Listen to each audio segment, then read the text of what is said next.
Shift gears now to our internet freedoms in the U.S. and also around the world. Now, we all remember a few months ago when some members of Congress tried to pass the Stop Online Piracy Act and the Protect IP Act, SOPA and PIPA, we call them.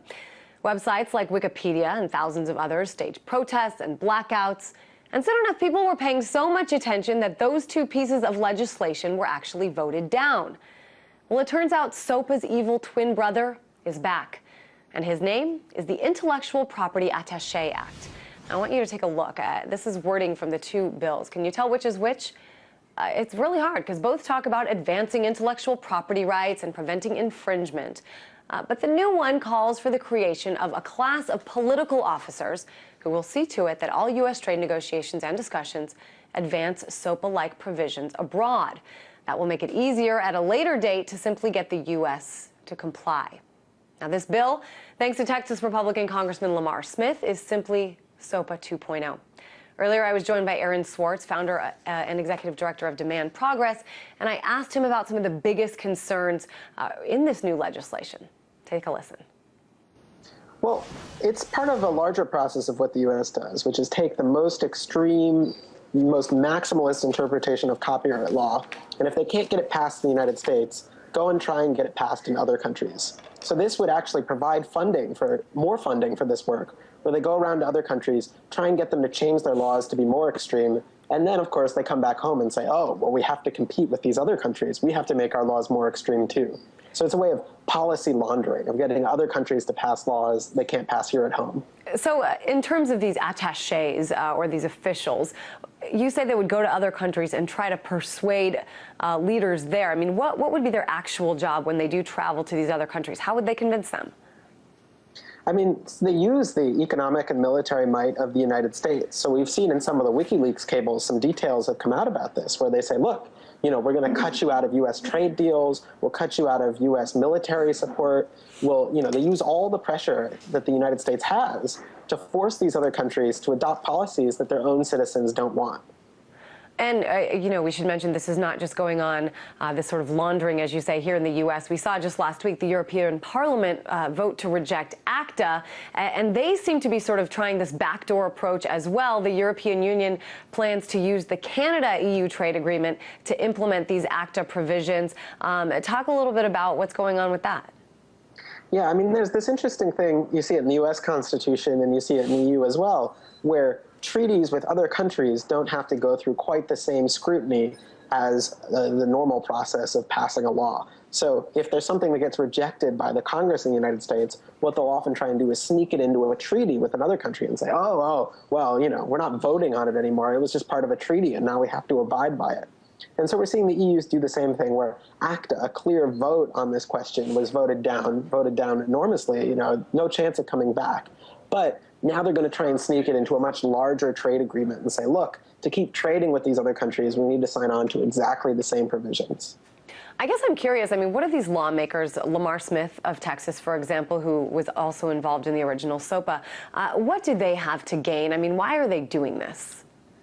Well, the fact is, if you look at someone like Lamar Smith, Hollywood provides an enormous amount of their funding. To run political campaigns, especially in the United States these days, is extremely expensive. And Hollywood not only has a lot of money, but they also have a lot of experience bankrolling political campaigns. They're very good at throwing fundraisers. They have all these PACs set up to funnel money. They know how to get money into Washington. And so a lot of these members of Congress have become dependent on it. And when SOPA died, that was kind of a big blow. Hollywood was really upset. They thought maybe, we're not going to keep giving money to politicians anymore. And so they've demanded more and more extreme things in order to try and get politicians to win Hollywood's favor back. Yeah, I mean, Hollywood, the recording industry, all these organizations, what is it that they are most concerned about? And why are they spending millions of dollars in lobbying money to try to get this legislation passed? Well, the fact is, just from a long-term perspective, it's pretty clear what the internet does is it disintermediates, right? It takes these things that used to cost money, like printing books or making copies of DVDs, and makes them essentially free. It's just as easy to download a book as it is to share any other kind of file. There's no reason for a separate publishing company to be there to print copies of books. And the same is true of the Hollywood studios. You can put a movie up on YouTube now. There's no reason to go through a studio and have this intermediary between you, the creator of the movie, and the people watching it. And so that puts Hollywood in incredible danger from the internet. Not because authors won't be able to make movies anymore, but because these middlemen won't be able to take a cut. And so what they're trying to do is they're trying to find a way to crack down on the internet, to control it, to get rid of these free-flowing sites where anyone can post videos and make it more of a thing where you have to get approved, where you have to give them their cut, where they can continue to put themselves between the creators and the people watching the movie so that they can continue making the profits that they've made. Aaron, let's break down this new Intellectual Property Attaché Act. Clearly, you can't just sneak stuff in Congress. You can certainly try. It's why we always try to stay, on top of, especially these kinds of stories, these kind of laws being put out there. How do you see this moving forward? I mean, how does, Congressman Lamar Smith, how does he get people to sign on, that voted against this last time? Well, that's what's so interesting about this particular bill is that after they learned the mistakes from SOPA, they said, look, we're not going to try and sneak anything through again. We'll have it all be part of a debate, part of a larger discussion. Don't worry, everybody relax. We learned our lesson. And so what does Lamar Smith do? He waits a reasonable period, waits till everybody calms down, till people are less afraid of SOPA. And then does he hold the discussion? Does he bring people together? Does he even release the bill? No, he hasn't even put the bill online yet for people to read. He announces there's going to be a vote scheduled on it before anyone has even gotten a chance to read the bill. I mean, it's, that's what I mean by sneaking this bill through. There's not even going to be a hearing about whether it's a good idea or not. They're going straight to the vote the same day that he's going to release the text of the bill. And so, basically he's just asking people to vote on this thing, knowing that Hollywood likes it without knowing what's in it.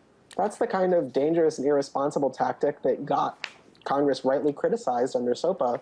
And they think, well, if we change the name, if we, rush it faster this time, if we just, try a little bit harder, maybe we can sneak it through. And it's up to us to make sure they can.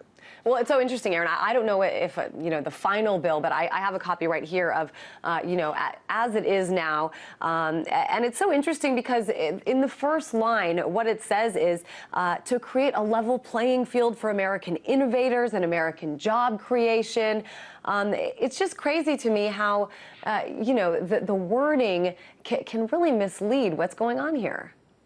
Yeah, I mean, luckily some of our allies have been able to get out a draft copy of the bill because, again, it hasn't been formally published yet. It's not on the official Congress website. So luckily we've been able to sneak out a draft. And you read this draft, again, they play these games with the names like, I think they had one called the E-Parasites Act and so on. They had all these different names for SOPA to try and confuse people to say, oh, no, it's a different bill. It has a totally different name. It's not at all what you were worried about. And again, that's what they're doing here. They put these innocuous titles on it, these innocuous descriptions. But the fact is that, if you read the bill, you see what it's trying to do. There's nothing in this bill. One of the most fascinating things about it, there's nothing about limits to copyright law. The job of these people would be all about strengthening copyright law and increasing it and making it more powerful. Now, the fact is, the American Constitution requires there be limits to it. The First Amendment says you need to have fair use, you need to have protection for parody and political speech. These attachés would be forced to ignore that. They would not be allowed to let other countries have the same kind of exemptions we have here. They would have to push for the most maximalist interpretation possible. It's outrageous. All right, Aaron Swartz, founder and executive director of Demand Progress. As always, thanks for being on the show.